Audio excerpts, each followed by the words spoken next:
Tere taas! Täna siis teeme hoolduslõikuseid. Lõikame vahtrapuid, välja lõikame seal kuivad ja murdunud oksad ja vaatame pärastpoole. Üldmulje meie hooldustööd jätavad sellele puule. No siin on näha, et puu on tugevalt kuivi oksi täis, ristuvaid oksi täis. Siit siis teiselt poolt puud juba ohustab nagu, mitte ei ohusta, see on vale ütlus, et hakkab käima vastu seda maja fassaadi ja ühistu tahtiski, et natukene tõmbame oksi koomale. Et vaatame pärastpoole, mis mulje meil sellest puust jääb. Siit mõra seest ja igalt poolt on näha. Vaatame pärast siis.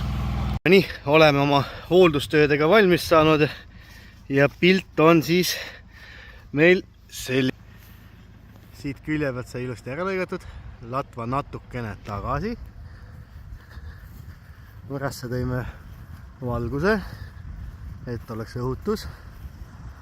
Kõik nii nagu peaks.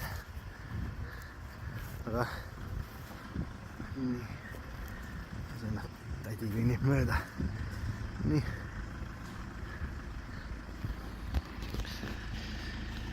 Ja siinkohal mul tekkis küsimus, et arboristid näitavad küll ennast kogu aeg, et oi, et nemad raiuvad puid ja kõvad tegijad, aga mitte ükski ei julge nagu seda oma puuhooldustöödest mingisuguse pilte üles panna, et oskad sina mulle öelda, et miks nad ei oska? Palun pane meile see kommentaaridesse ja arutame ja mõtleme koos selle üle.